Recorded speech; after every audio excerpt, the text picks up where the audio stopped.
আমি আমার মাইয়ের এখান থেকে নিয়া সোজা থানায় যাবো। থানায় গিয়ে আমি তোমার নামে নারী নির্যাতন মামলা করবো।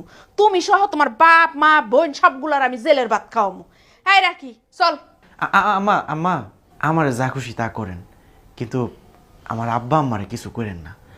ঠিক আছে আম্মা, আপনারা যেভাবে কইবেন আমি সেভাবেই শুনবো। আমি আমার বাপমার কাছ থেকে আলাদা হয়ে যাবো, আলাদা সংসার করবো। তোর রোজি খালায় ফোন দিছিল। তোর রোজি খালায় তো আমারে যেই কথা শুনাইলো, আমার মা ইজ্জত সম্মান কিচ্ছু নাই। কি কমা? রোজি খালাই তোমার কি এমন কথা শুনাইলো যে তোমার মানে চুইলা গেল? তোর রোজি খালায় কইতাছিল হ্যার মাইয়ার জামাই বলে হ্যারে স্বর্ণের চেন কানের দুল কত কিছু বানায় দিছে। আমার মাইয়ার জামাই তো হইছে ফকিন্নি, একটা কাপড় কিনাও দিতে পারে না, স্বর্ণের চেন কই থেকে দিব? তুমি অসম্মানিত হইবা কেন মা? রোজি খালার মাইয়ার জামাই যেহেতু এত কিছু বানাই দিতে পারছে, তাহলে তোমার মাইয়ার জামাইও তোমার স্বর্ণের চেন বানাই দিব। এই সুমন, তুমি কালকেই পুকুর পাড়ে দুটা গাছ আছে না, ওই দুটা বিক্রি কইরা আমার মার লেগা স্বর্ণের চেন বানাই আনবা, আর আমার লেগা স্মার্ট টিভি আর একটা ফ্রিজ আনবা, বুঝতো? ও মা, এমন হাবলার মতো তাকায় আছো কেন? কথা কানে যায় নাই? শোনো, আজকার পর থেকে আমি যেরকম সেইটাই হইব। তোমার উঠতে গেলে তুমি উঠবা, আর বইতে গেলে তুমি বইবা। আর যদি সেটা না হয়, নারী নির্যাতন মামলা দিমু।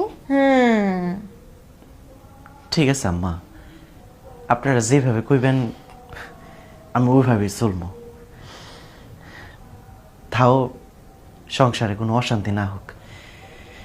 আমি তো আর ডিভোর্সের লেগে বিয়েটা করি নাই। আপনাকেও ভালো থাকাই আমার ভালো থাকা। এই বয়সে এসে কাঠ ফাড়ার কাম নিছো, শরীরটাও তোমার ভালো না, পারবা তো তুমি?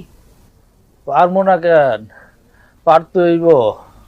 কুলাঙ্গার সন্তান জন্ম দিছি, এই বুড়া বয়সে অসুস্থ শরীর নিয়া আমার তো কাঠ ফাড়তে হইব।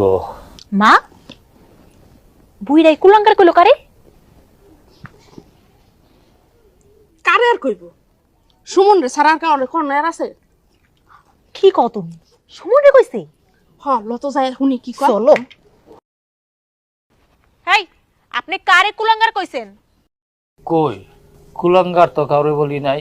দেখছো মা, কত বড় মিথ্যা কথা কয়। শুনেন বিয়াই সাহেব, মিথ্যা কথা কইয়া কোনো লাভ নাই। আমরা দুইজনে স্পষ্টভাবে শুনছি যে আপনি সুমন রে কুলাঙ্গার কইছেন। বিয়াই, আপনি কি স্পষ্ট শুনছেন? সুমনের মা, তুমি শুনছ? আমার কাছে থাইকাও তুমি শুনতে পাও নাই, আর বিয়াইন ওইখানে বৈশা শুনে ফেলাইছে। বিয়াই,